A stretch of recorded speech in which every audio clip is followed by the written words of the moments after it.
Muy buenos días a todos los presentes, en especial a los gremios de la producción, a los líderes de las juntas de acción comunal, a empresarios que han sacado el espacio para participar en esta mesa de trabajo, e igualmente a los medios de comunicación que nos acompañan y a quienes a esta hora se encuentran conectados con nuestras redes. Hoy nos convoca un tema que se viene debatiendo en todos los escenarios y que tenemos que hoy también reconocer la presencia de diputados del departamento del Cesar, concejales. Tal como lo señalaba, nos convoca un tema que pega duro a la competitividad del departamento del Cesar.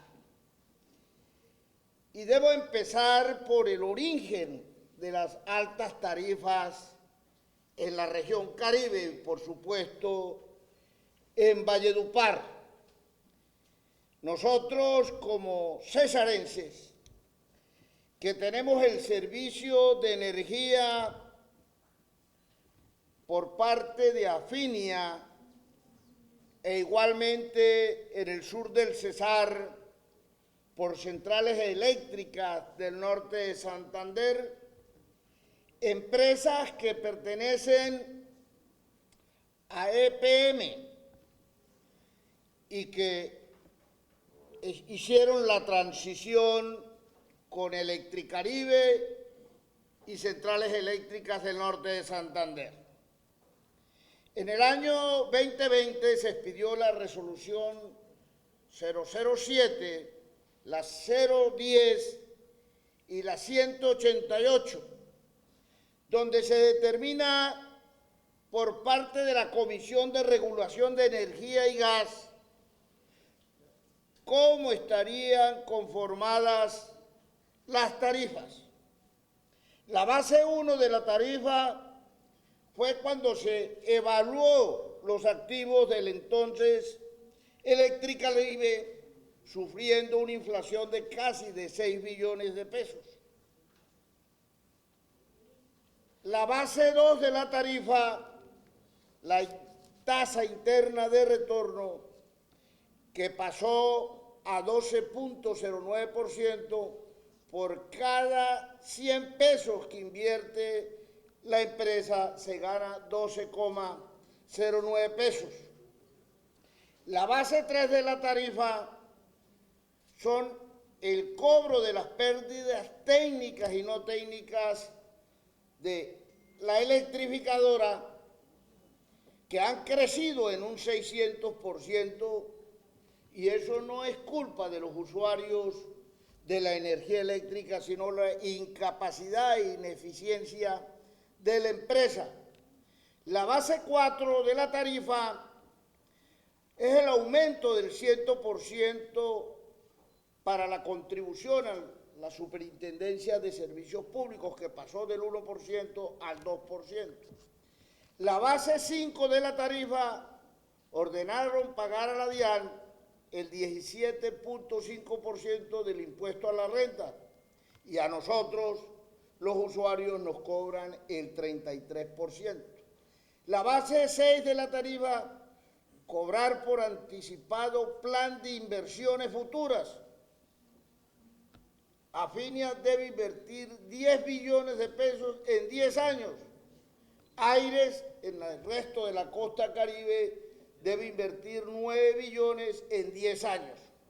La base 7 de la tarifa, desde abril del 2020 impusieron el cobro por opción tarifaria, que hoy representa el 30%. Y la base 8 por el decreto 42370 el 20% adicional para poder reclamar. O sea que aquí la situación es bastante compleja. Nosotros conocemos con suficiencia cómo nace en Colombia los fondos de seguridad y convivencia ciudadana, que son mecanismos creados para apoyar el fortalecimiento de la seguridad y la convivencia ciudadana. Su regulación está principalmente en las normas legales y reglamentarias que determinan su funcionamiento, financiamiento y administración. Y estas normas, como todos conocen, arrancan con la expedición de la Ley 418 de 1997 y que se ha venido prorrogando en el tiempo la vigencia de esa ley con algunas modificaciones e inclusive se incorpora a este propósito otras disposiciones del orden nacional. Y esto quiere decir que es que la seguridad en el departamento del Cesar y en Colombia, desde 1997, cada día va desmejorando, es más riesgosa las actividades mercantiles y cotidianas de los ciudadanos. Porque si la seguridad fuera óptima, no se requería de normas contributivas para financiar la seguridad en el territorio nacional. Desde 1997 al 2024 hemos estado sometidos al imperio de delincuentes de todos los matices. La inseguridad creciente a lo largo y ancho del territorio nacional. Empezamos con una confrontación armada en el pasado que duró más de 50 años con la FARC, con el ELN, con el M-19, con la Renovación Socialista y otras organizaciones alzadas en armas con la intención de la toma del poder por la vía armada. Pero también producto de esa confrontación aparecen los grupos de autodefensa a lo largo y ancho del país, quienes sustituyeron en los territorios al mismo Estado que tiene la responsabilidad de garantizar la vida, los bienes y la honra de los ciudadanos. Hecho el proceso de desmovilización de las autodefensas, empezaron situaciones difíciles donde aparecieron en el territorio agrupaciones delictivas ejerciendo control territorial y desarrollando actividades del narcotráfico. Se siguió trabajando en una salida pacífica, política y negociada al conflicto y terminamos hace 8 años con la suscripción de los acuerdos de La Habana que se configuraron en la suscripción en Cartagena, sometido posteriormente en octubre, hace 8 años, a un plebiscito donde ganó el no y se tuvo que hacer un ajuste a esta negociación para suscribir finalmente los acuerdos en el Teatro Colón. ahí desaparece la confrontación política por la toma del poder. Meses después aparecen disidencias de las extintas FARC, Clan del Golfo y otras organizaciones narcoterroristas que hoy tienen control territorial cuidando las rutas del narcotráfico y, por cierto, con cierta incidencia en el departamento del Cesar, desde González, San Alberto, Pueblo Bello y Manaure. Aquí el tema de la seguridad es un tema transversal que no se resuelve por la vía impositiva. Tenemos también el ingreso al territorio de muchos ciudadanos venezolanos en una cantidad superior a los 100.000, donde muchos de ellos hoy no son beneficiarios del Estatuto de Protección al Migrante Venezolano y se encuentran desarrollando actividades ilegales, ilícitas, engrosando el cinturón de criminalidad que hoy tiene humillada al pueblo cesarense. Trajimos la Policía Metropolitana con inversiones millonarias en infraestructura. Incrementamos el pie de fuerza, duplicamos las estructuras para vigilar y controlar la actividad criminal callejera de 24 a 48. Se implementó una infraestructura administrativa y policiva y los resultados en Valledupar y en el área metropolitana no son satisfactorios. Los delincuentes deambulan por las calles de Valledupar y del resto del Cesar.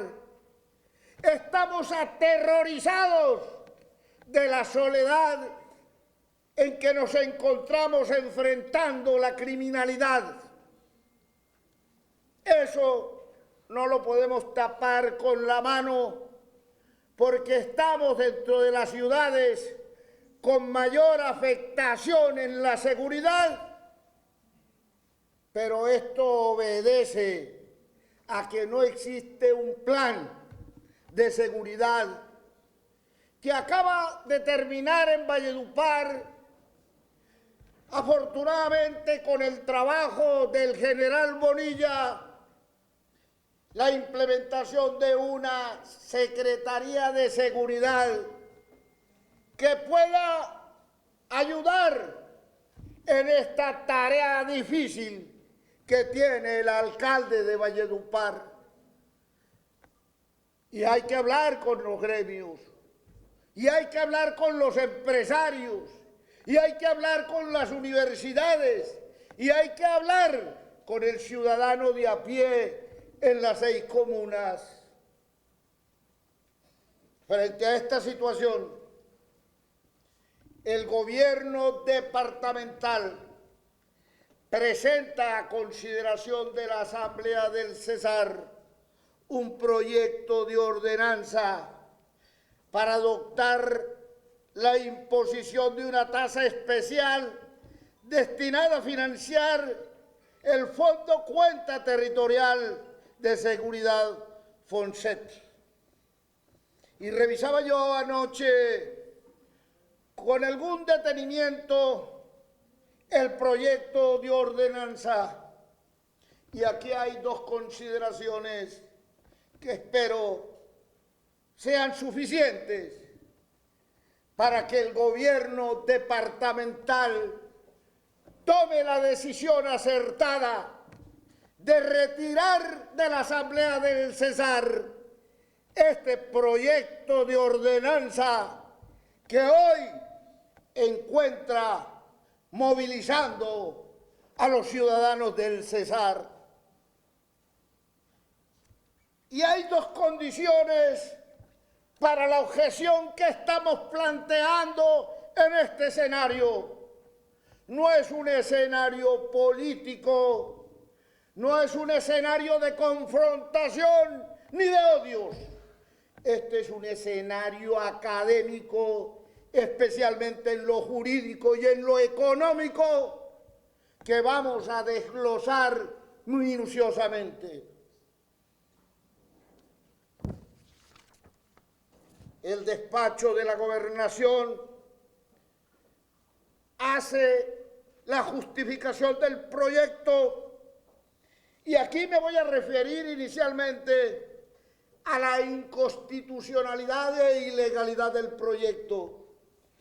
Hace un análisis jurídico que un neófito en el conocimiento jurídico y constitucional lo deja pasar. Pero cuando uno entra con alguna profundidad a analizar el proyecto, ya sobre estos temas se pronunció la Corte Constitucional cuando declaró inexequible el numeral segundo y tercero del artículo octavo de la ley 1410, si no estoy mal, 1421 del 2020. Ese artículo octavo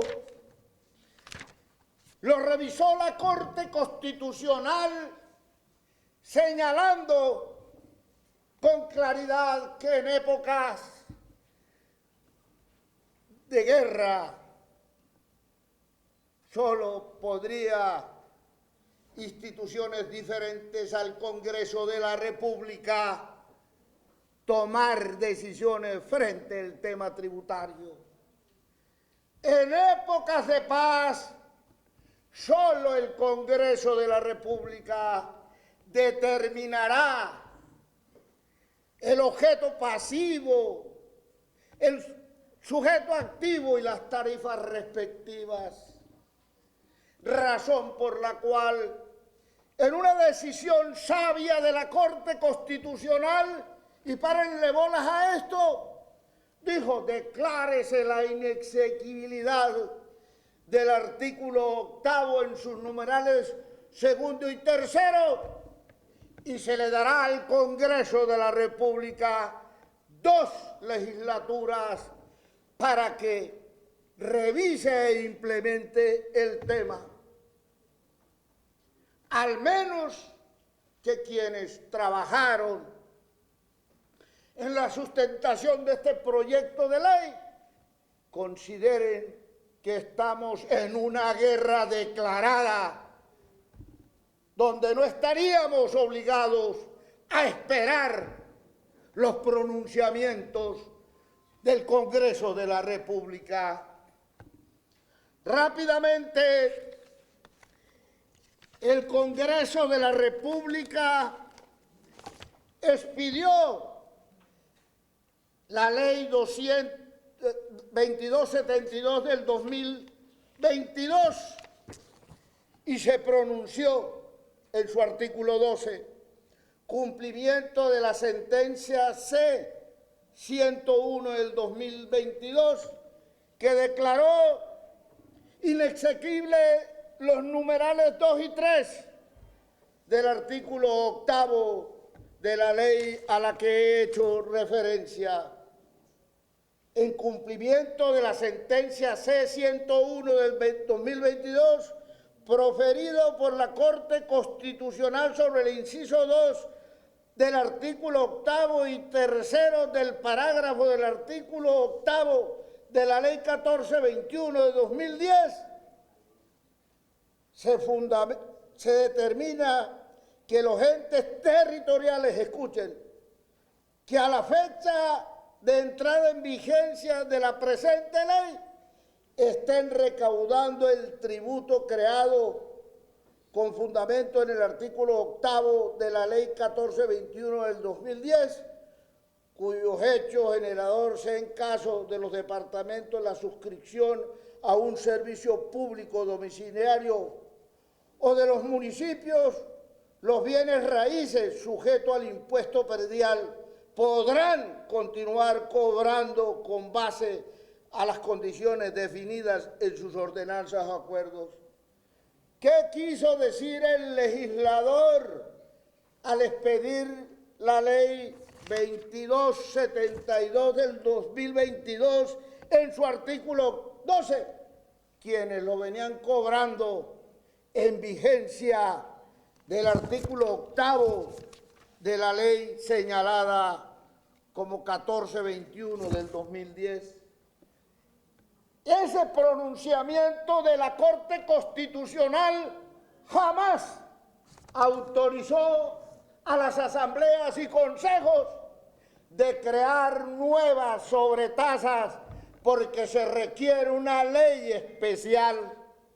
Entonces muchos van a decir que como la ley 418 se ha venido prorrogando en el tiempo, entonces la ley 1421 que autorizaba a las asambleas y a los consejos se mantiene vigente. Pues no, la Corte Constitucional los declaró inexequibles y mediante el artículo 12 de la ley 2272 del 2022 solo autoriza continuar cobrando las sobretasas aprobadas antes de la expedición de la ley que hemos hecho referencia.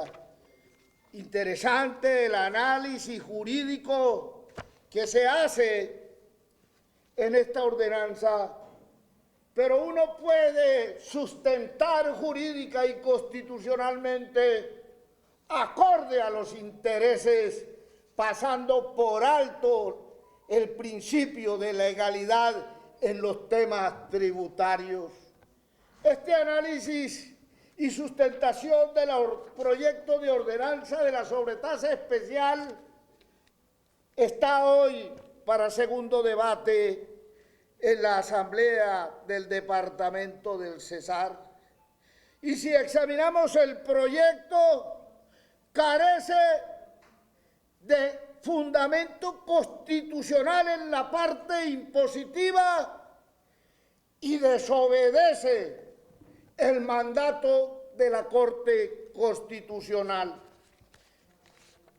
Y esto es el análisis que hacemos en los aspectos legales, pero también tenemos ciertas observaciones en el tema relacionado con la oportunidad y la conveniencia.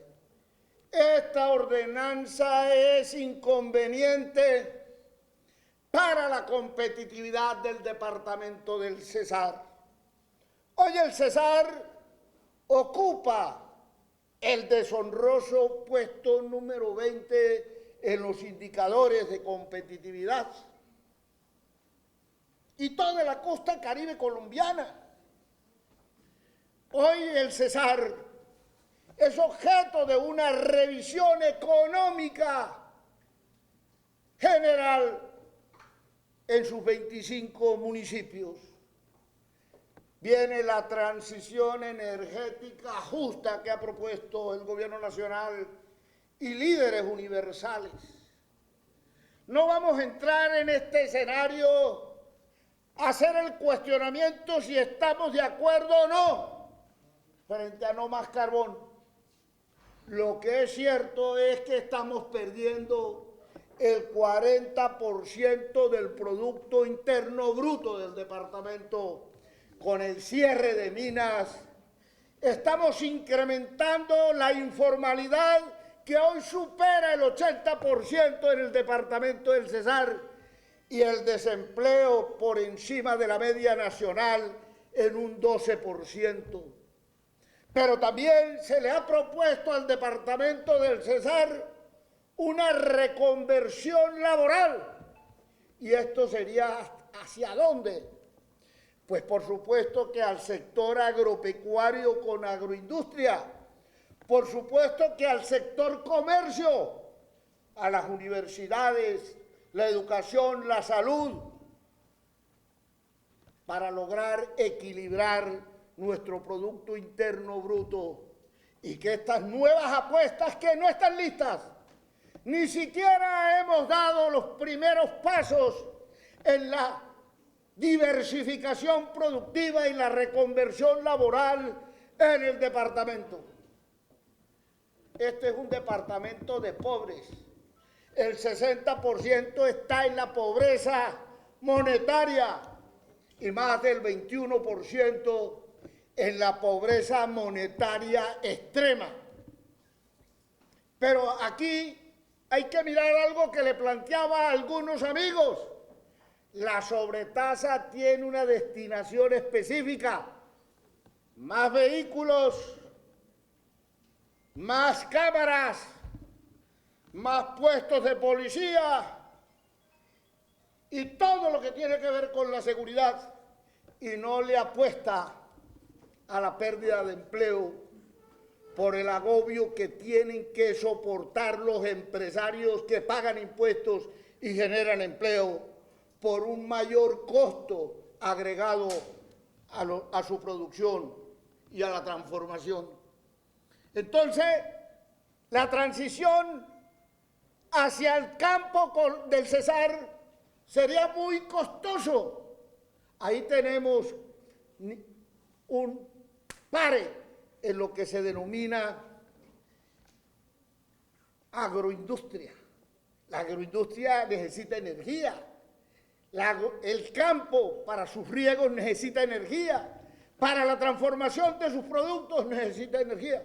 Y no fue exonerado el campo en sus estratos, no sé cómo sacan los estratos 5 y 6 en el campo, ¿sí? Tendrá la obligación de pagar la sobretasa, pero igualmente el sector industrial y comercial que genera empleo y crecimiento económico. Ya empezamos a pagar un impuesto que creó la Ley 223 del 93, impuesto de registro, que es un impuesto cedido al departamento, y aquí se escogieron las tarifas más altas dentro de los parámetros que señaló el Congreso de la República. Aquí en el Cesar, en los últimos 4 años, los municipios y el departamento despilfarraron 1.5 millones de pesos productos de la regalía y el gobierno nacional 3 billones de pesos, y cada día no encontramos una seguridad que le garantice la vida y los bienes a los ciudadanos. Seguimos insistiendo en la inconveniencia. Si queremos que los reyes sigan siendo reyes en Valledupar, compitiendo dentro de la legalidad, con ARA, con D1, con Éxito, con Olímpica, con Macro. Esas empresas que he señalado, Macro, Olímpica, Éxito, D1 y ARA, puede cerrar el hueco financiero de Valledupar con los dividendos obtenidos en otras ciudades del país. Aquí los reyes se defienden solos en el departamento del Cesar y no pueden tapar sus pérdidas con las ganancias en otras regiones del país. ¿Y qué decir del sector público? También tiene que pagar la sobretasa, y resulta que los hospitales se están quedando sin energía porque no pagan los colegios, las escuelas, los edificios públicos. ¿Y qué decir del sector salud? A las clínicas no le podemos suspender el servicio de salud, ni ellos pueden apagar sus aires, como tampoco pueden apagar los aires por ahorrar energía los empresarios que están en la cadena de frío. Esta sobretasa en las condiciones que se presenta en estos momentos de crisis del departamento del Cesar, atenta contra la estabilidad económica de las empresas, contra el empleo y contra la competitividad en general.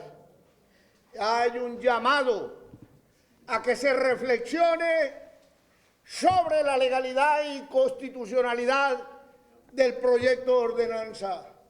Ya el presidente de EPM señaló las deficiencias jurídicas de este proyecto, pero igualmente no hay norma especializada que delegue esa facultad que en inicio es del Congreso de la República a las entidades territoriales, departamentos y municipios, y aquí ya nace viciada la ordenanza. Y este es un llamado de alerta de que, si bien es cierto la sustentación del proyecto de ordenanza puede coger incautos, también es cierto que quienes son estudiosos del derecho tienen sus reparos de orden constitucional y legal a la ordenanza presentada. Nosotros hemos hecho un examen minucioso del impacto negativo en la competitividad del departamento del Cesar. Sobre sus escritorios están las alertas. Seguir insistiendo en este propósito es una conducta que puede generar que muchos empresarios que han visto a Valledupar y el Cesar como destino empresarial terminen descartando la posibilidad de establecerse en este territorio. Aquí hemos crecido con grandes superficies, con hoteles, con restaurantes, y no es cierto que la explicación es que exoneramos a los estratos 1, 2 y 3 para que paguen 4 y 5 y 6. Esto no genera equilibrio económico y vamos a tener todos nosotros que irnos a vivir al estrato 1, 2 y 3 y dejar desierto el estrato 4, 5 y 6, donde se va a hacer invivible la posibilidad por el pago tributario. Quisiera pues darle los agradecimientos a los diputados, a los gremios, a los medios de comunicación, a todos los dirigentes sociales, por haber escuchado hasta de pronto un discurso de más frente a un problema que ha sido debatido en todos los estratos sociales y en todos los escenarios de la vida pública del departamento del Cesar.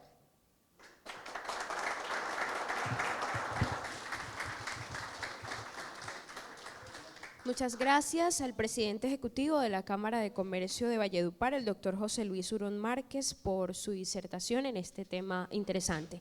Damos paso para escucharlos a ustedes. Vamos a iniciar con la mesa principal. La dinámica va a ser la siguiente: los que deseen intervenir van a tener 5 minutos para hacerlo. Por ahí tenemos otro micrófono para ustedes. Vamos a iniciar por la mesa principal con la doctora Claudia Margarita Zuleta.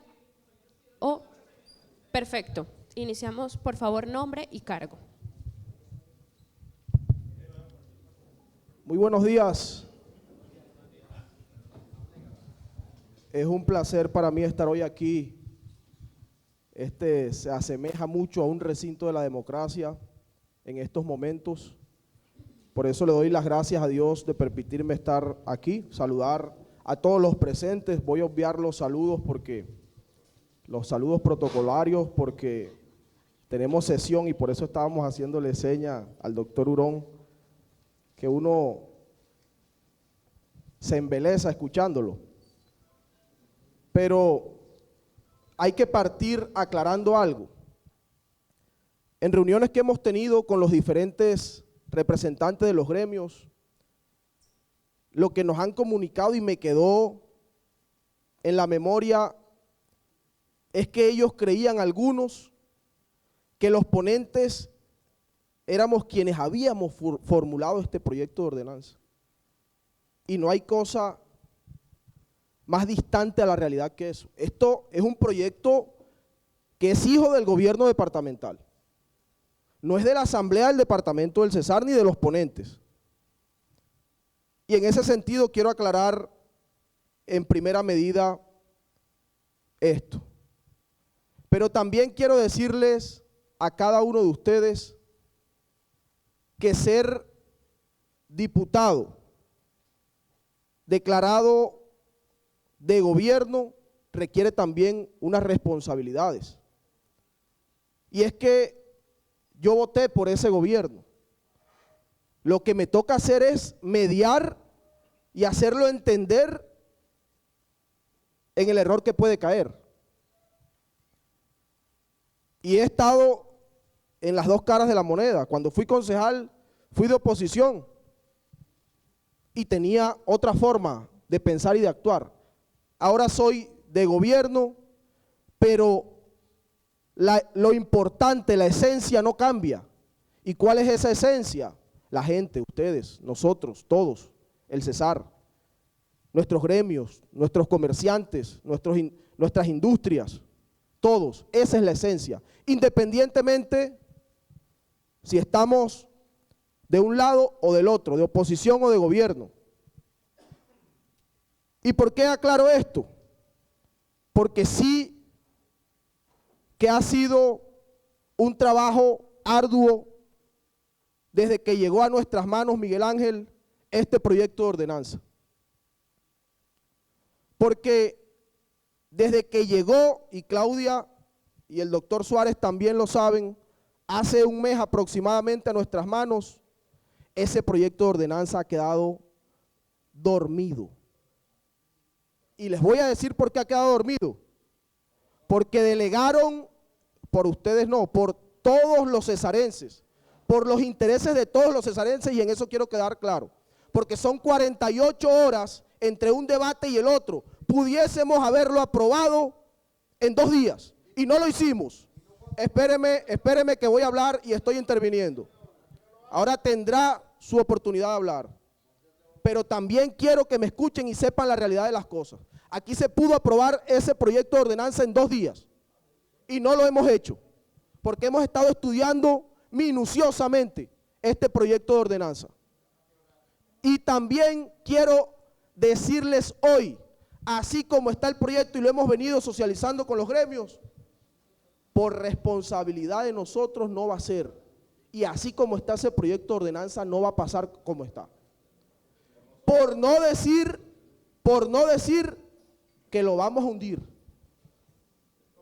Porque hoy de las 3 opciones que estaban en la mesa, una era aprobarlo como estaba, la segunda era aprobarlo con modificaciones, con una decisión consensuada con los gremios, con la gente, y la otra opción que hay es archivarlo o negarlo. Y en ese sentido quiero decirles, por favor, escuchemos. Y en ese sentido quiero decirles y pedirles, por favor, el respeto. Escuchemos, que habrá tiempo para que ustedes también puedan participar. A quienes hoy tienen la responsabilidad de escucharnos a nosotros nuestras preocupaciones. No degeneremos en comentarios y gritos. Aquí esto es un escenario académico, ¿sí? Académico, y vamos a escucharlos. Nosotros tomaremos decisiones posteriores. Muchas gracias, diputado. doctor Hurón. Y también decirles aclararles algo. A nosotros esas actitudes no nos amedrantan. Nosotros aquí no estamos porque sí, aquí nos eligió un pueblo para tomar estas decisiones. Y no lo hacemos porque una u otra persona nos diga que tenemos que hacerlo. Nosotros lo hacemos porque es el bien de la gente. Y por eso, no estoy guapo, estoy totalmente tranquilo. Sabe que las luchas que damos nosotros son por la gente. Y en ese sentido, quiero aclararles hoy, después de haber estudiado muy minuciosamente este proyecto de ordenanza, con todo el cariño del mundo. Que hubo manifestaciones, claro, de las que más me gustó, doctor Pico, la de los comerciantes. Diputados, estamos en sus manos, inteligentes. Nos pusieron el balón en nuestras manos y nos tocaron el corazón a estudiar con más profundidad este proyecto de ordenanza. Otras manifestaciones son aceptadas. Esa es la democracia. Pero quiero decirles hoy que estamos trabajando con responsabilidad por ustedes, por el que está de acuerdo, por el que no está de acuerdo, por todos. Porque entendemos que puede ser una catástrofe comercial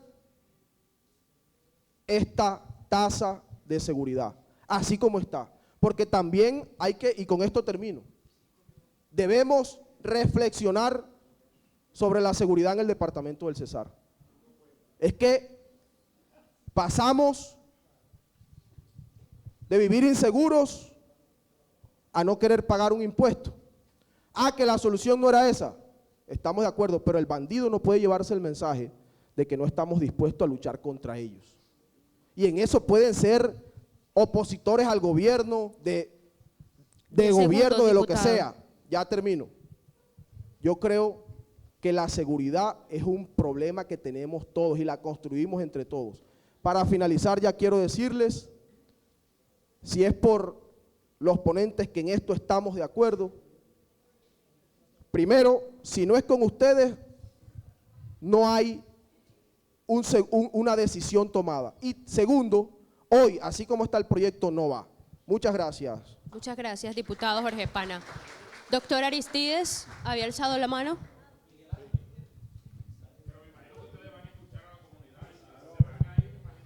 Muy buenos días. Por favor, escuchemos.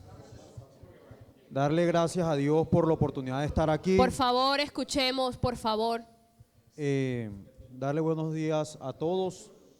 Agradecerle al doctor José Luis Hurón por abrirnos este espacio y abrir esta importante mesa de diálogo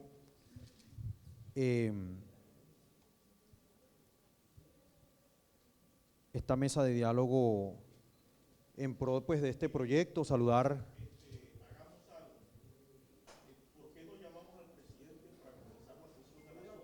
No, espérate, Jesús. No. Cuando a nosotros nos extendieron esta invitación, yo creo que nosotros pues también fuimos claros, doctor José Luis, y agradecemos, y por eso pues eso era lo que quería hacer, agradecerle a usted por este importante evento. Y nosotros manifestamos que tenemos sesión a las 10 de la mañana, eso no nos lo inventamos nosotros, ni es una excusa para sacarle, esto es mayorías y minorías, y hay una presidencia, aquí ninguno es presidente. Entonces, nosotros manifestamos para ver si se podía correr el evento, y pues tampoco se podía porque ustedes ya lo habían convocado. Pero de todas maneras yo creo que el doctor Jorge Pana fue bastante claro. Yo voy a ser de pronto un poquito más puntual en el tema. Nosotros hemos escuchado a los gremios, allá estuvimos en el intergremial, con los ganaderos tuvimos una reunión la semana pasada, hemos atendido incluso de manera individual a algunos gremios que nos han buscado, a algunos ciudadanos. Nosotros acabamos de salir de una campaña hace prácticamente un año y un mes, y tenemos clarita la situación del departamento del Cesar. Yo voy a ser muy corto y voy a hablar de una línea de tiempo. A todos los gremios que hemos podido escuchar y hemos podido analizar han manifestado pues sus ideas y también pues las inconveniencias de este proyecto. Pero voy a hacer una pequeña línea de tiempo. Esto fue un proyecto socializado por la señora gobernadora el 1 de octubre, radicado en la asamblea, aprobado en primer debate, y con esto tampoco quiero lavarme las manos yo, porque yo no hago parte de esa comisión, ni era ponente del proyecto en ese momento. Y sin embargo, ahí estuvimos haciendo presencia en la comisión, donde no solamente yo, que tenía voz pero que no tenía voto, sino al unísono creo que todos los diputados miembros de esa comisión y grupo de ponentes le hicieron al gobierno departamental unas referencias, unas precisiones del tema. El tema de legalidad que usted manifestó, doctor José Luis Hurón, tengo que decirlo así, la doctora Claudia, que es muy acuciosa con esos temas jurídicos, también los manifestó en su momento. Y el gobierno departamental se llevó esas peticiones, sugerencias, pero además de eso, las condiciones que la Asamblea le puso a la gobernación del Cesar.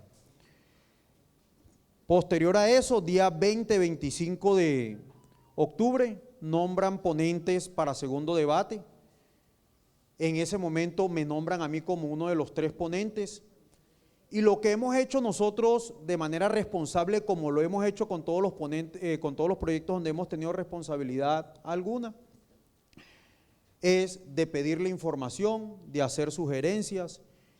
En ese transcurso tuvimos con el gobierno aproximadamente unas 3-4 reuniones con varias sectoriales, tuvimos varias reuniones también con el jefe de la oficina de planeación, donde le manifestábamos no solamente la inconveniencia, la frágil estructuración del proyecto, sino además el querer de la gente, porque también se ha sentido el querer de la gente y de los sobre todo de las clases que se terminan golpeando, que es los comerciantes y los estratos 4, 5 y 6.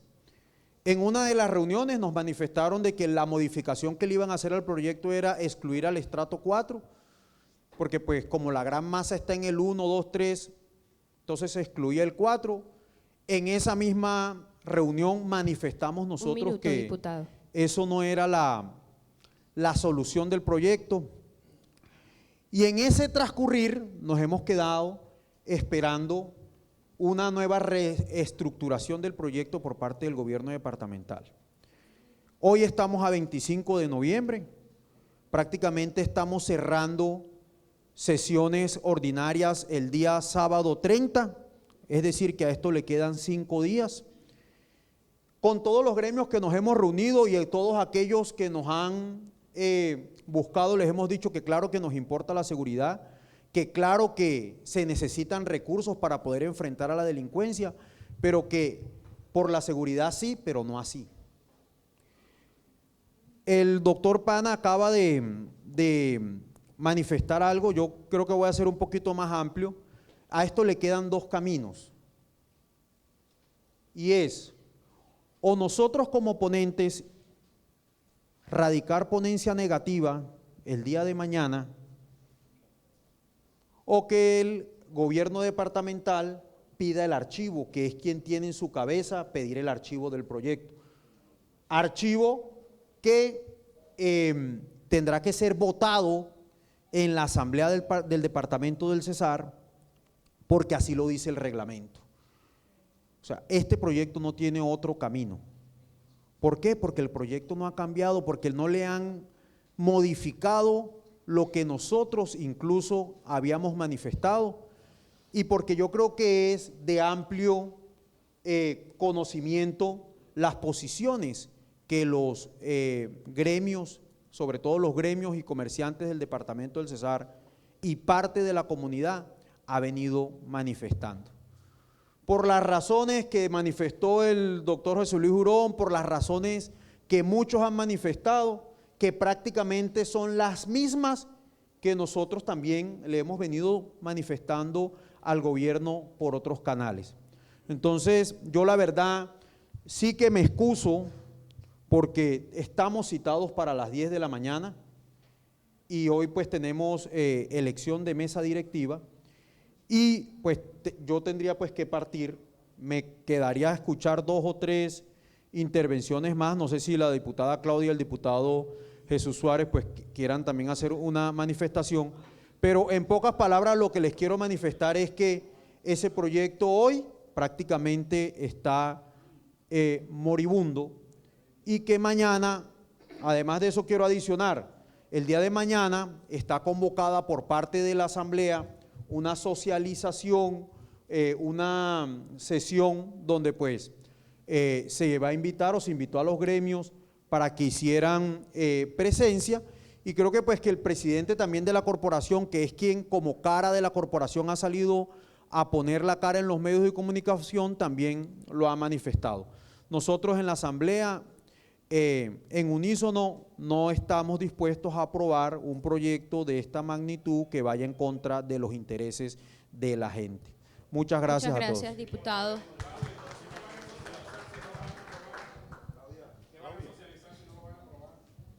Doctora Claudia Margarita, por favor, escuchemos a los diputados, por favor. Doctora Claudia Margarita. El doctor Cabas creo que quiere hacer algo antes de que yo… Sí, señor. Lo importante de esta reunión es que ustedes, honorables diputados, nos escuchen a nosotros, ¿de acuerdo? Entendemos el compromiso que tienen dentro de la institucionalidad, pero por favor, le pueden decir al presidente de la honorable asamblea que ponga un momentico, media hora o una hora en la situación, porque lo que nosotros estamos haciendo, toda esta gente que estamos acá, es un llamado de humildad, de conciencia, dentro del contexto organizacional y económico. Diputado Mana, póngase la mano sobre el corazón y piense en la gente de Colombia. Miren, el transporte público de Valledupar se va a incrementar en un 12%. Yo me tomé la tarea ayer de hacer una valoración y un análisis, porque resulta que los buses del CIVA todos son a gas. Y resulta que ese servicio, los que pagan esa tasa en el supuesto caso, se la van a incrementar al proyecto. Lo que indica es que el pasaje de esa gente que paga 2.600 pesos se le va a incrementar. Entonces, ¿cuál es el llamado muy respetuoso? Ya este proyecto fue aprobado en comisión y en plenaria de la Asamblea Departamental. Bueno, en comisión fue aprobado. Entonces, ese es el llamado, que ustedes escuchen y nos llevemos entre todos un buen mensaje para la Asamblea. Eso era todo. Muchas gracias. Muchas gracias, señor Cabas. Diputada Claudia, ¿tiene algo para decir? Sí, claro, yo quiero hacer unos aportes. Muchísimas gracias, buenos días para todos, un saludo muy especial. Yo quiero hacer unos aportes, primero diciendo que, pues obviamente yo adhiero y creo que la mayoría de los que estamos presentes consentimos perfectamente en las cifras y en la realidad que esbozó el doctor Hurón frente a la realidad socioeconómica del departamento. Sus tasas de competitividad, de desempleo, de informalidad y lo que esto en términos económicos representa para el desarrollo de la región. Entonces, dejando por sentado que eso está claro, quiero hacer mis aportes respecto de lo que yo considero del proyecto, refiriéndome a 4 elementos del proyecto. Voy a tratar de ser muy puntual por el tiempo. Lo primero, la viabilidad legal y constitucional, que el doctor Hurón refirió hace un momento. Respecto de eso, noticias buenas y malas, doctor Hurón, porque como usted bien lo dijo, el artículo 8 de la ley 1421 definió que las entidades territoriales, llámese municipios y departamentos, dijo el Congreso en términos claros así, comillas, se autoriza a municipios y departamentos a crear tasas o sobretasas para financiar los fondos de seguridad. Así de sencillo. El Congreso, que por reserva legal es el que puede definir los tributos en el país, dijo, entidades territoriales podrán crear tasas y sobretasas.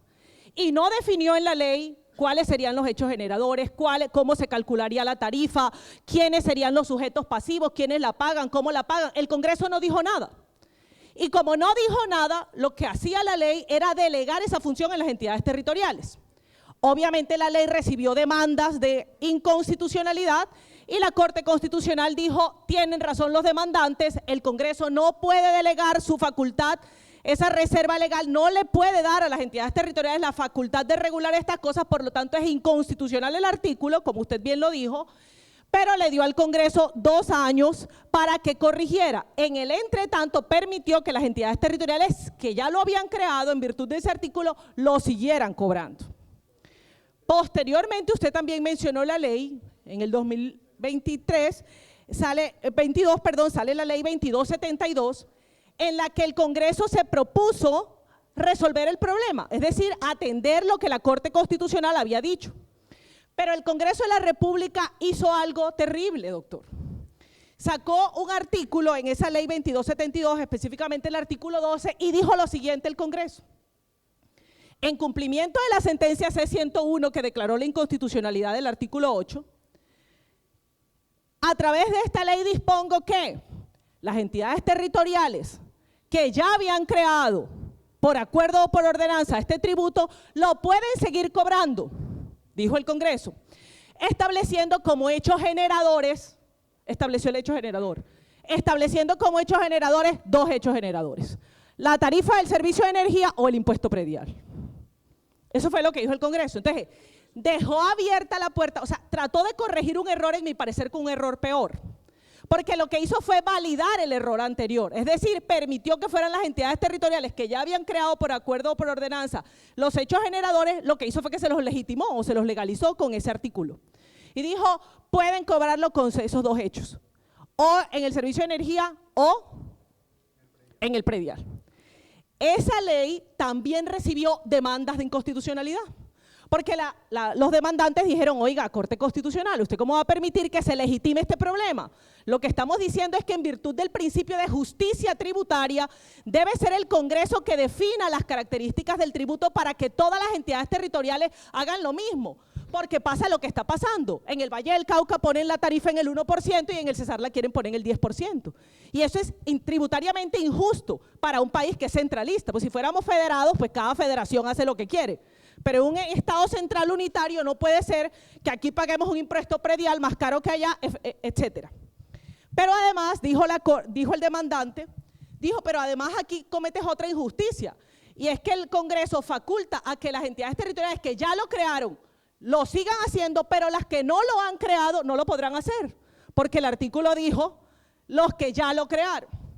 Entonces la Corte Constitucional, en una sentencia que es la sentencia, ya les digo, 363 de 2023, dijo, tiene razón el demandante, pero para resolver el problema de la injusticia, lo que dispongo en esta sentencia es que se declara exequible el artículo 12, o sea, le dio viabilidad, en el entendido que todas las entidades territoriales pueden hacer lo mismo. No, eso fue lo que dijo la Corte.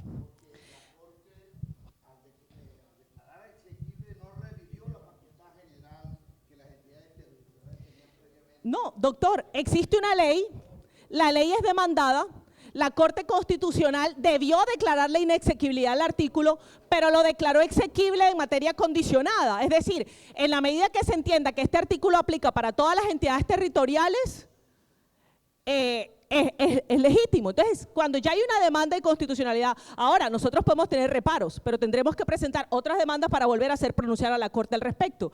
Pero con ese pronunciamiento de la Corte, lo que quiero decir, por eso dije noticias buenas y malas, lo que quiero decir es que realmente sí hay viabilidad legal y constitucional para crear los artículos. Yo quisiera decir lo contrario, porque ustedes saben que mi postura respecto de la tasa es negativa, pero debo ser objetiva porque he estudiado con suficiencia el proyecto. Los pronunciamientos de la Corte y además he estudiado pronunciamientos de tribunales a los que me voy a referir a continuación. Pero entonces, hasta ahí, digamos, la constitucionalidad del proyecto ya dejó de estar en discusión. Lo segundo a lo que me quiero referir entonces es, también como usted lo planteó, frente a la conveniencia. Digamos, descartado que el tema sea de ilegalidad, vamos a hablar de la conveniencia. Y sobre esa conveniencia, entonces hablemos de 3 cosas. Yo he dicho, primero de la tarifa, o sea, cómo se calculó el proyecto. Primero de la tarifa, segundo de la forma en que se cobra la tarifa y lo tercero en cuáles pudieran ser las alternativas. Lo primero que quiero decir es que todo proyecto de ordenanza, todo proyecto de acuerdo, todo acto administrativo debe tener un sustento, ¿verdad? Una fundamentación técnica, jurídica, económica, social y demás. En mi parecer, el proyecto tiene unos vacíos enormes en su fundamentación. Y el primer vacío que tiene es que la tasa supuestamente le apuesta a hacer inversiones en materia de seguridad. Pero las inversiones en materia de seguridad, las entidades territoriales deben enmarcarlas dentro de unos planes específicos que se construyen paralelamente al plan de desarrollo, que son aprobadas por un comité que se llama el Comité de Orden Público Departamental y que se denomina el Plan Integral de Seguridad y Convivencia Ciudadana. Ese es un proyecto obligatorio, no es que si las entidades territoriales quieren, están obligadas, mi general, a realizar ese plan integral y no es tampoco de cualquier manera. Digamos, hay unas condiciones que están establecidas en la ley y en los reglamentos sobre cómo se construyen los planes integrales de seguridad y convivencia ciudadana. Una cosa, porque pudiéramos hablar de muchos elementos que tienen esos proyectos, pero una cosa que deben tener de manera obligatoria es, así como los planes de desarrollo, un plan que se llama operativo anual de inversiones. Y es una descripción detallada, programas, proyectos, cuánto valen, el costeo de esas iniciativas y cómo se van a financiar, sus fuentes de financiación. Pues el gobierno departamental supuestamente hizo el Plan Integral de Seguridad y Convivencia Ciudadana, yo se lo pedí y me entregaron un documento. Pero si uno revisa ese documento a la luz de lo que la ley y los reglamentos dicen que deben ser los planes integrales de seguridad y convivencia ciudadana, quienes quieran revisarlo lo pueden hacer, no cumple con ninguno de los criterios establecidos en las normas. Y no solamente no cumple, sino que no tiene definidos cuáles son sus planes operativos anuales de inversiones y cuáles son las inversiones en concreto que van a realizar, cuánto valen, cuándo se van a hacer, cómo se iban a financiar. Entonces, en mi parecer, si uno va a presentar un proyecto de tasa de seguridad para financiar la seguridad, lo primero que debió hacer con el departamento es decirle, lo que yo he hecho con la seguridad y con los recursos que ya tiene la seguridad, porque ya la seguridad tiene unos fondos, ¿verdad? Ya existe el fondo y tiene una fuente de financiación. Exacto, esto lo que quiero hacer, esto es lo que me vale, la plata que tengo, que más o menos por vigencia pueden ser unos 40.000 millones de pesos que hoy está manejando ese fondo. La plata que tengo no me alcanza por esto, porque mi proyecto demanda esto, y entonces lo que me falta podría ser tanto, y ahí presento la alternativa de financiación. Pero si yo no he definido cómo voy a gastar lo que tengo y cuánto es lo que me falta, pues en mi parecer deja sin piso a establecer una tarifa. Ahora, si uno revisa esa tarifa, que es el 10% para el sector comercial, industrial y oficial, eso quiere decir que escuelas, hospitales públicos, demás también lo pagarían, 10%, si uno revisa esa tarifa y la compara con los otros acuerdos y ordenanzas que se han creado en el país, que han sido varias ya, pues te das cuenta que parece una locura, parece un mal chiste. Uno dice, ¿de dónde sacan un 10%? Hasta donde he revisado, las tarifas más caras pueden ser las del Atlántico, que cobra por VT y le cobra 2 VT al estrato 6. Un VT a precio de 2024 es 47.000 pesos. O sea, en el estrato 6 en Barranquilla, el que más paga alrededor de 100.000 pesos. ¿Sí? Que puede ser la del Valle del Cauca le cobra 1% al estrato 4 y 1.4% al estrato 5 y 6. Pero además pone topes para el sector industrial y comercial al que le cobra el 1.4. 10 segundos, diputada. Listo, voy terminando. 1.4, quiere poner tope significa que si yo soy un gran consumidor o una empresa es un gran consumidor, es decir, que consume 20, 30, 50 millones mensuales o más, la Asamblea Departamental del Valle le puso, el gobierno departamental le puso un tope, y es decir, lo máximo que pagarás es 1.4 salarios mínimos si en caso de que tu consumo te eleve demasiado el precio. Entonces, estoy colocando esos ejemplos para decir y para argumentar por qué la tarifa no tiene sustento. No tiene sustento primero porque no hay un plan de inversiones asociado al Plan Integral de Seguridad y Convivencia Ciudadana. Está desfasada porque si lo comparas con todas las entidades territoriales que lo han hecho, esta puede ser hasta 10 veces más cara que cualquier otro lugar del país. Y siendo nosotros, pues, con la realidad económica y social que ya el doctor Hurón definió y que todos conocemos. La segunda cosa que quiero decir es la forma como se cobra, y aquí me voy a referir a meter ese cobro en la tarifa de energía. En la tarifa en la factura de Afinia. Incluso en el proyecto de ordenanza se menciona en la exposición de motivos y se coloca como ejemplo el Departamento del Atlántico y otros que lo metieron en la factura de energía. Y hace pocos días me llamó alguien del Departamento del Atlántico y me dijo, pero si nosotros más bien estamos retrocediendo porque eso está cayendo muy mal en este departamento. Pero además, la ordenanza del Valle del Cauca, que es vieja, como de 2016, recibió demandas y varias ordenanzas han recibido demandas de nulidad por diferentes razones.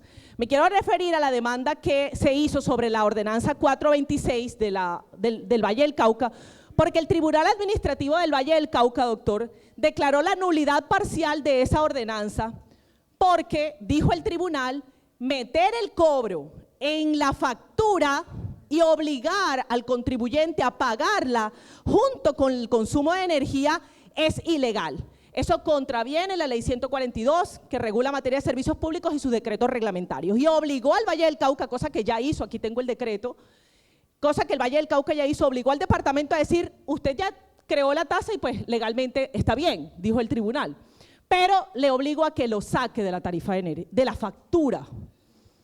Y por eso los departamentos, el Valle del Cauca ya lo está haciendo, lo está revisando el Atlántico, están obligados a sacarla. Usted puede tener a Afinia o al comercializador como recaudador, pero el recaudador tendrá que graparle el cobro aparte o mirar a ver cómo se lo hace, pero usted no puede cargárselo y obligar al ciudadano a pagarlo con la factura de energía. Entonces, en eso también la ordenanza incumple. Y lo tercero que quiero decir, y esta ya es mi postura política con los argumentos que acabo de dar. Yo creo que nosotros en el departamento estamos cometiendo un gravísimo error que nos está costando demasiado. Y es que aquí se permitió que la administración departamental abandonara la planeación como principio fundamental de la administración pública. Y eso lo puedo demostrar de muchas maneras, pero me quiero referir a una ordenanza que se acaba de aprobar en la Asamblea, que se llamó las facultades de endeudamiento o el famoso empréstito. Porque no nos pronunciamos con tanta fuerza como nos estamos pronunciando con esta, pero que en mi parecer, y respeto la postura de mis compañeros por supuesto, en mi parecer viola el principio de planeación y estoy estudiando porque voy a demandar ese proyecto de ordenanza, esa ordenanza. Y la voy a demandar porque, permítame poner este ejemplo, permítame 2 minutos y termino. Usted no va al banco y dice, banco, estudie mi capacidad de endeudamiento y présteme lo máximo que mi capacidad me permita. ¿Cierto que uno no hace eso? Uno va al banco y dice, présteme para comprar una casa, para comprar un carro, para hacer un proyecto. Y el banco a uno le exige que le demuestre cuánto vale la casa, cuánto vale el carro o cuánto vale el proyecto productivo, ¿sí o no? El departamento lo que hizo fue, revise mis indicadores, mire cuánto es lo máximo en lo que yo me puedo endeudar y présteme eso, o autoríceme eso, sin decir en términos concretos en qué se va a invertir la plata. No, tranquilos, eso va a ser para algo que esté en el plan de desarrollo. Ah, no, pero es que lo que esté en el plan de desarrollo, yo no puedo gastar esa plata en burocracia y justificar que toda esa gente que contraté es para la seguridad del Cesar. Y entonces eso está en el plan de desarrollo. Y yo decía, si a eso se va a limitar la asamblea, entonces no tiene sentido que existan las asambleas como corporaciones de deliberación. Pues un acto administrativo que suma y reste si el indicador financiero lo da y que saquemos adelante la ordenanza. Se somete a discusión y a deliberación no solamente para evaluar si se ajusta a la ley, sino para evaluar su conveniencia política, social y económica y la evaluación de alternativas. Eso mismo argumento respecto a este proyecto. Que un problema de seguridad en todo el país lo hay. Que eso se resuelve creando un impuesto. Perdón, ¿dónde está la justificación de eso? ¿Cuál es la planeación que has hecho? ¿Cuál es la evaluación que hiciste para demostrar que te falta una plata, que no te alcanza lo del fondo? Ahora, por último, cierro. Según cómo está planteado el proyecto de ordenanza, este departamento podría estar recaudando alrededor de 60.000 millones de pesos al año por tasa de seguridad. O sea, 6 por 4, 24, más de 200.000 millones de pesos en recaudo de la tasa de seguridad. ¿Cuál es el proyecto al que va eso? Yo creo que con esos argumentos, que estoy segura mis compañeros están evaluando y van a tomar como consideración a la hora de tomar sus respectivas decisiones, hay suficiente elemento para decir que este proyecto de ordenanza no solamente merece modificación, es que no se puede aprobar de ninguna manera. De ninguna manera. Y yo espero que así sea. Muchas gracias. Muchas gracias. Por acá me habían pedido la palabra. Por aquí. Dani. Yo había pedido, bueno. Bueno, luego del doctor Aristides aquí, por Déjeme. favor.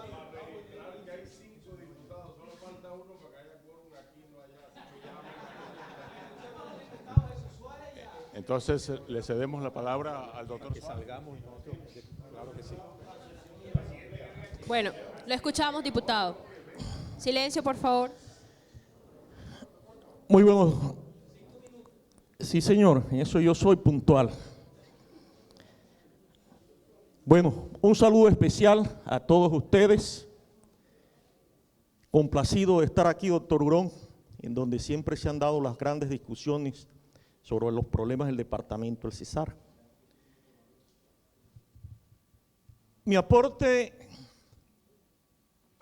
va mucho más allá de lo jurídico, mucho más allá de lo político, y creo que es el aporte que están haciendo ustedes desde el punto de vista más de la sensatez. Me perdí su intervención, pero creo que usted tuvo que haber hablado de los niveles de inseguridad, del tema de empleabilidad, del tema de informalidad y muy especialmente del tema de economía popular. Desde que comenzó a discutirse este tema, sabíamos que iba a generar controversia, porque fue un tema que se anunció el día 1, se radicó el día 4, se discutió el día 5, pero aquí hay que hacer un llamado a las fuerzas vivas del departamento del Cesar. Hay que estar al tanto de lo que hacen los mandatarios y de los que hacemos control político. A pesar de haberse anunciado ese proyecto de ordenanza, solamente hasta el momento, doctor Hurón, esas intervenciones del primer debate, Miguel Ángel, solamente tiene 255 visualizaciones. Cuando debería estar por encima de 10.000, ¿para qué? Para que pudiéramos realmente aportarle a la discusión. ¿Y cómo se conformó esa discusión? A partir de una ponencia, de unos ponentes y las sugerencias que hicieron desde el primer momento los compañeros que pertenecen a la comisión frente a la no conveniencia del proyecto. Los compañeros hablaron en su momento de no afectar el estrato 4, sino el 5 y el 6, pero posteriormente las voces ciudadanas fueron dando más elementos de discusión y de más peso. Ejemplo, le preguntaba yo a usted que nos reunimos, ¿cuántos tenderos de barrios hay? Estábamos enfrascados en 4, 5 y 6, y no pensamos que los comerciales que pesan son los tenderos de barrio. Y un tendero de barrio que tiene 2 enfriadores y se gana 200 o 300 pesos, ¿sí?, por una gaseosa, digo yo, eso lo saben ustedes, y que factura 500.000 o 600.000 pesos, a ese tendero de barrio del estrato 1 o 2 o 3, porque en todas partes existen tiendas de barrio, ese tendero de barrio iba a pagar de 600.000, 60.000 pesos adicionales en un recibo que los que hemos estado aquí en la Liga de Usuarios de Servicios Públicos Domiciliarios es la novia más fea que tiene colgado a un servicio, que es la novia más fea que tiene el baile o la parroquia aquí en la ciudad de Valledupar. Comenzaron las discusiones y como comentó Miguel Ángel, aquí comenzaron a darse las reuniones con el intergremial, con algunos ganaderos, escuchamos las voces, recogiendo lo que la gente está expresando. Porque este no es el problema del estrato 4, 5, 6. Esto impacta desde el estrato 1. Tenemos que pensar en los comerciales. Y comerciales están registrados el tendero que trabaja en la tienda con su mujer y con su hijo que se turna y que van a soportar la alta carga impositiva de este proyecto. Esa es la parte práctica. La parte jurídica ya ustedes la comentaron. La parte económica, en lo que tiene que ver con la forma como calcularon ese 10%, también pues existe en discusión.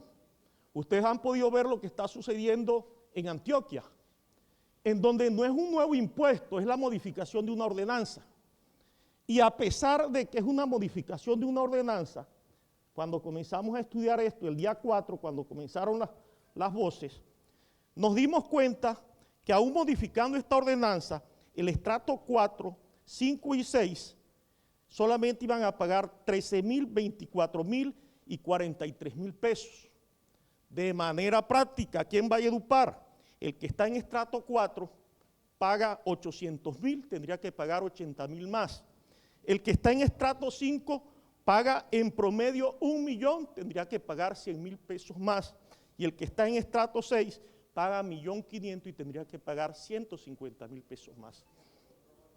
Entonces, como ustedes pueden ver, la parte práctica esto no es de meterle tanta ciencia jurídica y gracias a eso se dio la movilización, es que no hay las condiciones, como ustedes pueden darse cuenta, para que este proyecto de ordenanza prospere. A veces a uno lo llaman que para que dé declaraciones y todo este tipo de cosas, pero yo creo que los escenarios normales y naturales de discusión tienen que darse en estos escenarios, en donde aquí, doctor Áñez, aquí nadie come cuento. Y donde ustedes que eligieron a todos y nos eligieron a todos nosotros, pues esperan y queremos pues tener un buen desempeño y lógicamente defender los intereses del departamento del Cesar. Queda muy claro todo lo que existió. Me gustó la manifestación ciudadana. Afortunadamente se está dando este escenario y ahí mi invitación es que cada vez que existan estos tipos de proyectos, por favor, conéctense a la asamblea del Cesar, porque también existe mucha desinformación. Y la desinformación es que prácticamente nos estaban haciendo un juicio como si ya se hubiera aprobado la tasa de seguridad y como pueden ver ustedes, está a mitad de camino y con pocas posibilidades de llegar a ser aprobada. Gracias, señor presidente. Muchas gracias, diputado Jesús Suárez. Pasamos con el doctor Aristides y luego aquí, por favor. Bueno, qué bueno que estén… Nombre y cargo. Qué bueno que estén aquí algunos de los diputados para que puedan escuchar las intervenciones de todos los presentes. Yo no quiero ser repetitivo con lo que ya algunos de ellos han comentado, lo que sí importante resaltar cosas que son ciertas. Los indicadores socioeconómicos de competitividad, desempleo, pobreza son indicadores que dan certeza de lo que está viviendo el departamento del Cesar. Es cierto también que el nivel de inseguridad en todo el país es insostenible y en el Cesar no se escapa eso. En los últimos 2 años hemos retrocedido unos 30 años aproximadamente. Por lo tanto, aquellos ciudadanos de 35, 40 años no vivieron lo que vivimos muchos hace 30 años. Entonces, estamos repitiendo una historia que ya se vivió, que no queremos que se siga viviendo. Es cierto también la precaria planificación en el departamento, eso es palpable. No solamente en los proyectos de obra de infraestructura, donde vemos permanentes adiciones, donde vemos alargue de los periodos de entrega de las obras, donde no vemos papel de interventoría, que es un 0 a la izquierda, ni de los entes de control. Tampoco existe un plan de inversiones, que ya lo mencionó, no tengo por qué repetirlo, lo que decía la diputada Claudia Margarita, en el tema ni del endeudamiento, ni tampoco en la presentación del proyecto de ordenanza. También es cierto que el actual gobierno nacional, en mi concepto y haciendo también el papel de representante del gremio al que represento, que es FENALCE, la Federación Nacional de Cerealistas, es que el gobierno nacional actual ha desmantelado, ha desmotivado, ha debilitado a las Fuerzas Armadas de este país y eso repercute en las regiones. Miremos, Antioquia en este momento también está pendiente de un proyecto de ordenanza similar con unas tarifas muy diferentes a las… En toda su verdadera dimensión, José Luis. ¿Y por qué no trabajamos no solamente en motos? ¿Será que andan a pata, Pablito Bonilla? No, ellos tienen. Además, yo soy infante y estoy acostumbrado a andar a pata. Y no necesito que me pongan de otra manera. ¿Cuánto cuesta entonces el Fondo Cuenta? ¿Qué es lo que vamos a hacer con ello? ¿Y qué es lo que vamos a hacer con la plata para poner a trabajar policía, ejército, CTI, migración, loco, los jueces, los que de las casas de justicia, las juntas de acción, la resolución temprana de conflictos? ¿Por qué no inventimos entonces más bien en cívica? ¿Por qué no nos vamos mejor a las células primarias de lo que es la constitución de la sociedad, que es la familia? ¿Por qué no incrementamos que la gente verdaderamente tenga control sobre los muchachos? Y a esos culocagados, en lugar de dejarlos salir a la calle a hacer malandraje, bueno, yo no le digo que le echen correa por el rabo, pero de todas maneras que los controlen. Hay que trabajar más bien en cívica. Eso es lo que yo considero.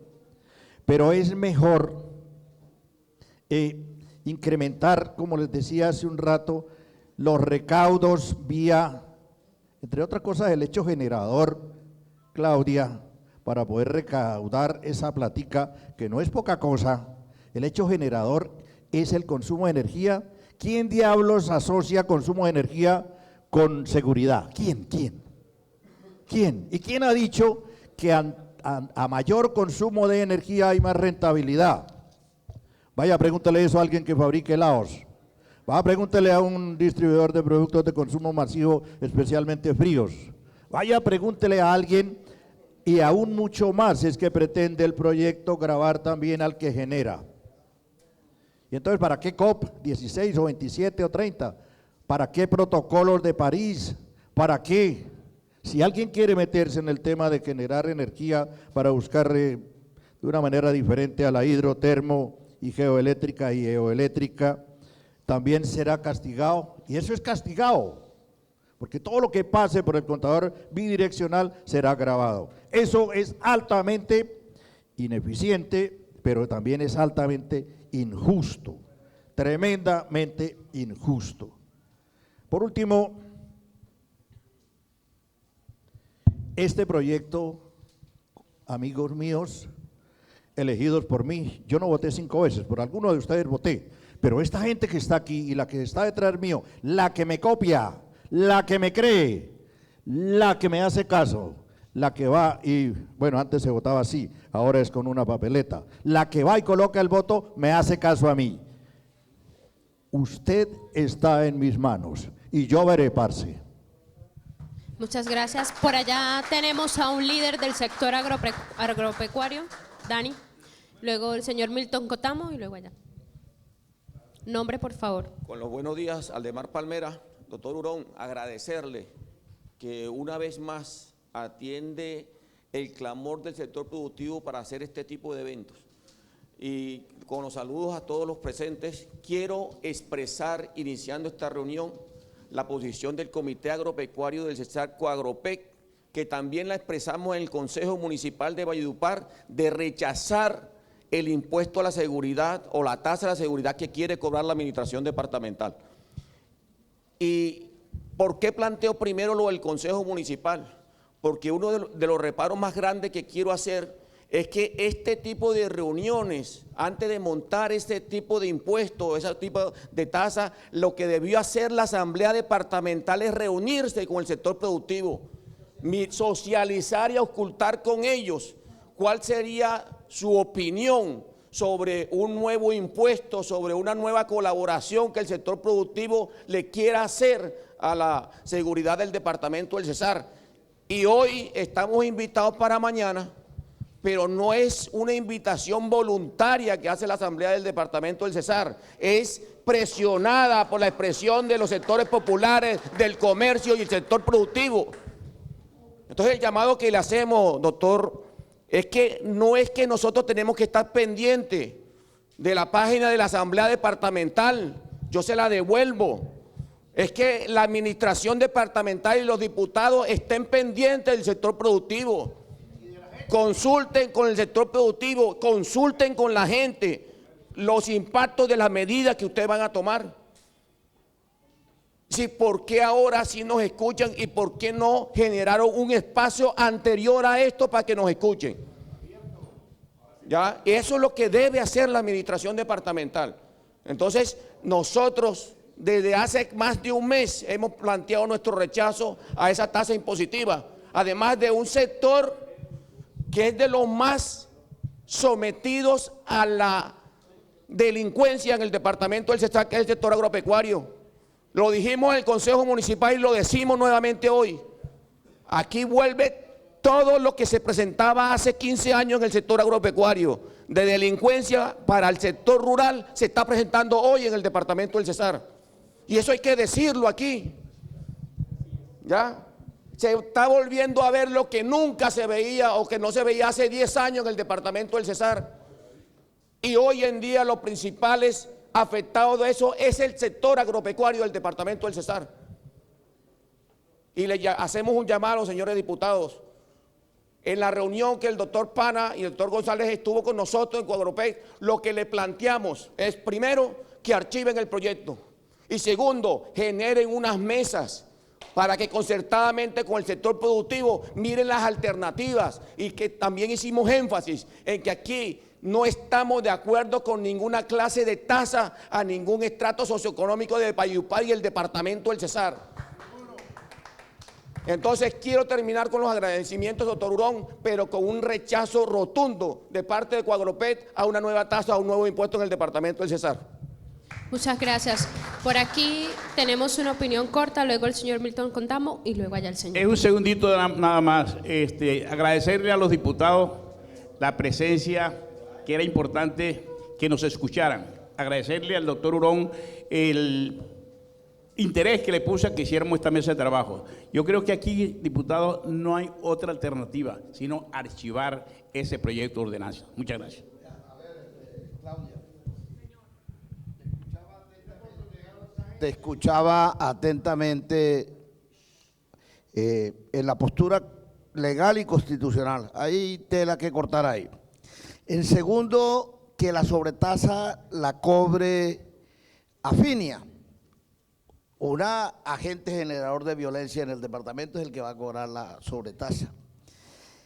Y si no es Afinia, tal como tú lo planteaste, por los fallos judiciales en otras regiones del país, queda abierta la posibilidad de otra concesión en el Cesar para cobrar la sobretasa. Ahí dejo la inquietud. Ahí está la nueva sobretasa con recaudos superiores a los 60.000 millones de pesos. Ahí hay otra concesión, porque es que nos hemos acostumbrado que todo en el territorio del departamento del Cesar lo concesionamos para fortalecer económicamente las arcas de particulares.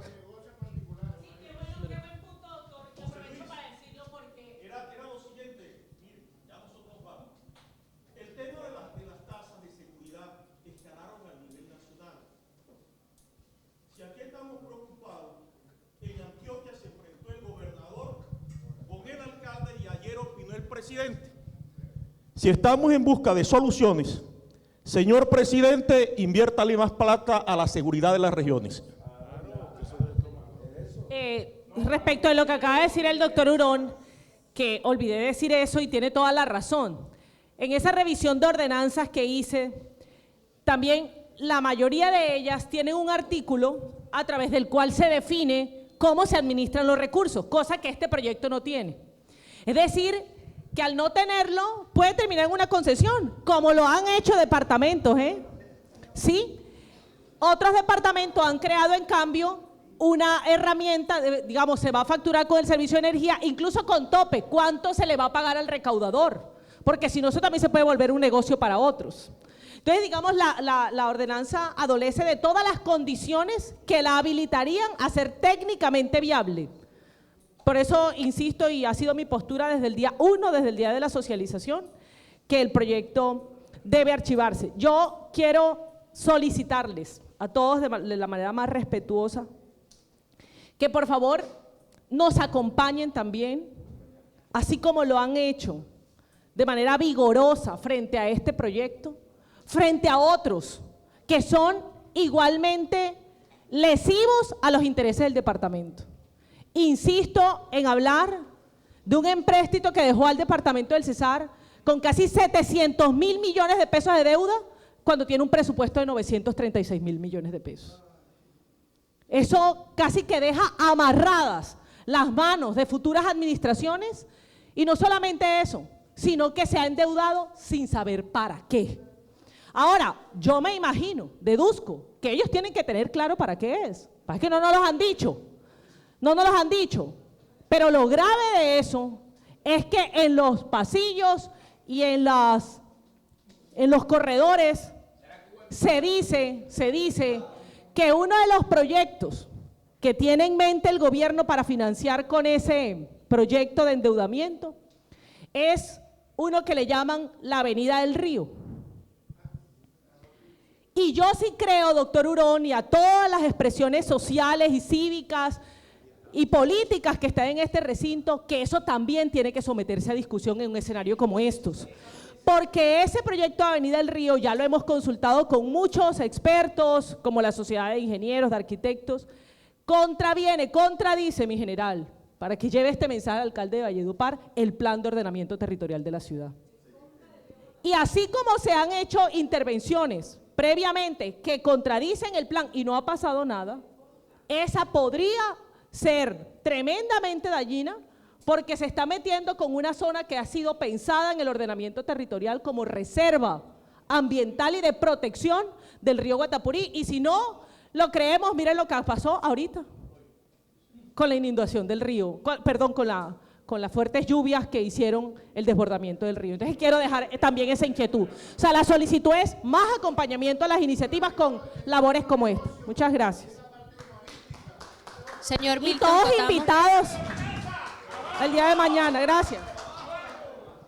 Milton Cotamo nos va a decir algo por acá, representante de comerciantes, presidente de UNDECO. Bueno, muy buenos días. Mi nombre es Milton Javier Cotamo, soy el presidente de la Unión Nacional de Comerciantes de Bosconia y presidente nacional de la Mesa de Diálogo con el Gobierno Nacional de la Economía Popular. Lástima que los honorables concejales, los honorables diputados se hayan tenido que retirar. Primero porque estoy muy de acuerdo con tres posiciones que vi y una muy en desacuerdo con la de un honorable diputado que manifestaba que no se dejaba amedrantar. Aquí los que estamos amedrantados somos la comunidad.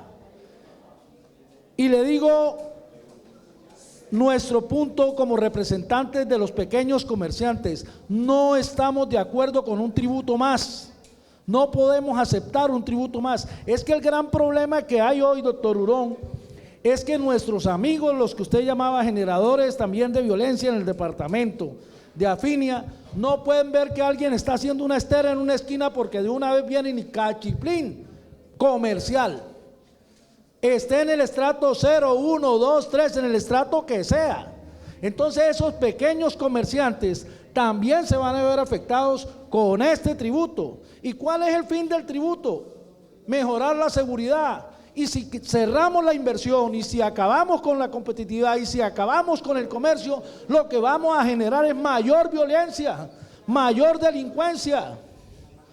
Entonces, sabemos de las buenas intenciones que puede tener la Casa Departamental con este proyecto, pero no lo vamos a aceptar por ningún motivo. Muy de acuerdo con la posición de Miguel, que dijo que habían dos opciones nada más, no como lo manifestó el honorable Pana, que habían tres opciones de hacerle unas modificaciones. Eso de modificaciones, como lo decía mi amigo, eso no va. Esos pañitos de agua tibio no los podemos recibir nosotros. Aquí es las dos opciones que decía Miguel Ángel Gutiérrez: o lo hunde la comisión, los ponentes, o lo archiva la Casa Departamental. Son las dos opciones que nosotros como pequeños comerciantes son las únicas que aceptamos. Muchas gracias. Por acá teníamos uno antes, por favor, allá el señor. Luego pasamos con el señor Ricardo Reyes. Buen día para todos. Lástima que se fue el diputado Pana, porque yo le tenía una pregunta, igual la voy a hacer. Él habló sobre el mensaje que le da todo este eco político hacia los bandidos. Entonces me recuerda a Mijail Batín, cuando habla de que la comunicación es polifónica, tiene un ida y una vuelta. Y ojalá le llegue el mensaje a los bandidos, a todos los bandidos, no solo los bandidos que están detrás de la asamblea, sino los que están saqueando este departamento, que no se cansan, muchos.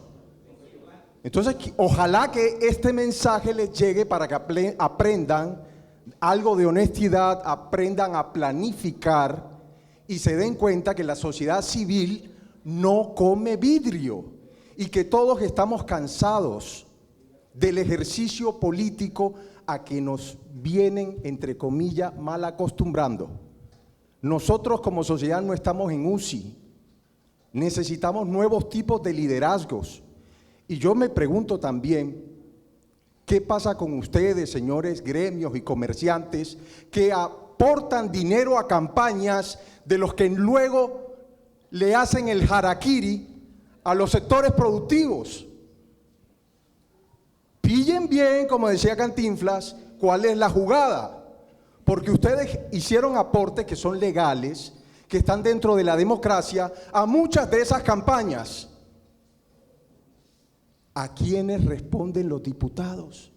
Si no les responden a ustedes, que tienen una posición dominante en la sociedad, imagínense a nosotros, los ciudadanos de a pie, ¿qué esperanza tenemos nosotros? Y para cerrar, lo que decía la diputada Claudia Margarita, me hace pensar.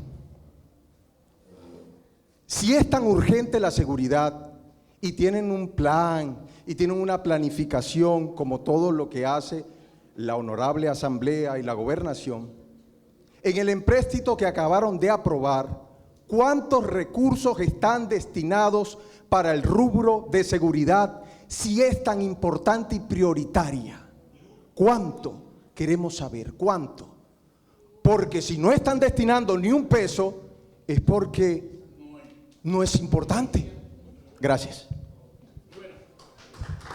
Por acá el señor Ricardo Reyes y luego otra vez pasamos allá. Bueno, muy buenos días. Yo creo que ya todo está dicho con suficiente argumentación, doctor Hurón. Agradecer este espacio, esta mesa. Lástima que está coja. Faltó una pieza importante dentro de esta mesa, que es la administración departamental. Aquí debe estar con nosotros escuchando nuestras propuestas, nuestras críticas. Y un mensaje para ellos: no vean el trabajo gremial como una piedra en la rueda, no. Nosotros queremos siempre entrar en el debate con respeto, hacer sugerencias, todo es el beneficio del bien común de la población del Cesar. Pero yo creo que a nosotros como sociedad civil también tenemos que empezar a asumir una responsabilidad en lo que está pasando, no ahora, de siempre. Y a veces se convoca y la gente, y eso lo dice mucho Octavio, sí, vayan. O sea, la gente no está de acuerdo, pero no le gusta acompañar. Muchas veces porque tenemos miedo que la gente nos vea como enemigos de una gobernación o de una alcaldía. No, nosotros como sociedad civil y como gremios tenemos que estar dispuestos a construir, a ceder cuando hay que ceder, a exigir con respeto cuando hay que hacerlo. Y por eso el mensaje de FENALCO fue claro: diputados, estamos en sus manos. Y no me acuerdo quién lo dijo, es el momento de nosotros hablar a quien apoyamos, independientemente con recursos, pero un voto es un apoyo. Oiga, diputado, esto le hace daño al Cesar, esto le hace mucho daño a Valledupar, porque aquí se está concentrado la mayor cantidad de estrato 6, estrato 5 y sector productivo.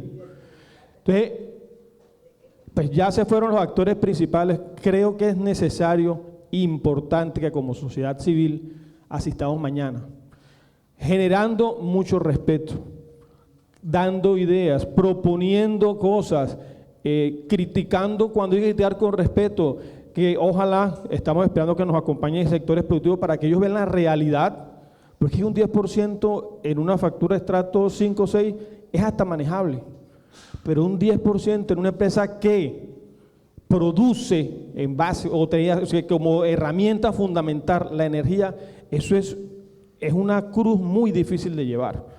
Entonces, agradecerle nuevamente el espacio e invitarlos a que no solamente esto, en todos los debates podamos estudiar, aportar y acompañar para que ayudemos a las administraciones a que se hagan las cosas de la mejor forma sin que incida el sector productivo de una forma negativa a la comunidad en general. Muchas gracias.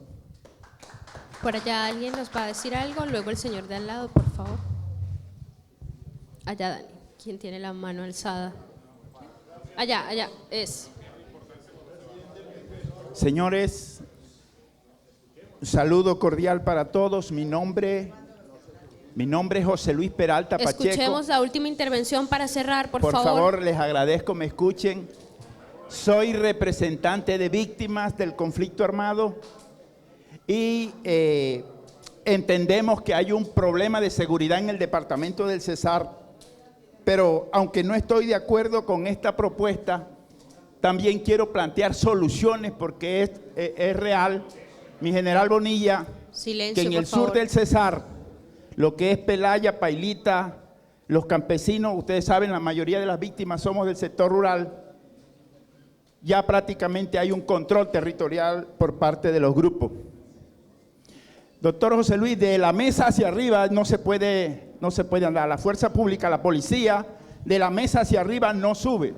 Usted habla con un policía de los que está ahí en la mesa y le pide el permiso para ir. Me pasó, permítame llegar al Mamón a socializar un tema de tierra. Le dice, no, nosotros no estamos autorizados para pasar de la mesa hacia arriba. Respondemos por usted de la mesa hacia abajo. Ya prácticamente de la mesa hacia arriba no nos movemos. Hay un control territorial en el Copey. Hay un control en Valledupar. Usted por Altos de Pimienta no puede meterse a la 1 de la tarde porque lo atracan. Eso es una realidad. Pero también hemos planteado, y aprovecho, mi general Bonilla, que se lo solicitamos al alcalde, una audiencia. Mire, hay 870 hectáreas de tierra que no las están ofertadas. Doctor José Luis, lo planteamos para que nos dejen sacar de los barrios subnormales de Valledupar algunas víctimas, doctor, para conseguirles un pedazo de tierra. Serían 87 familias que están en la pobreza que podríamos sacar de esa situación. Gente que está robando, que está atracando, la podemos poner a trabajar y a producir, mi doctor. Eso lo podemos hacer. Lamentablemente nosotros los campesinos no tenemos eco en el orden nacional ni departamental. En cuanto al acceso a tierra, lo hemos pedido, no nos regalen las tierras, véndonoslas, denos los 15 años y nosotros la pagamos, porque la mayoría de la gente nuestra son gente que era el que hacía la cerca, doctor Víctor, ya se fue, Pipe. Era el que hacía el ordeñador, el que hacía los potreros. Esas gente son los que están incrementando, doctor Reyes, los cordones de miseria en los barrios.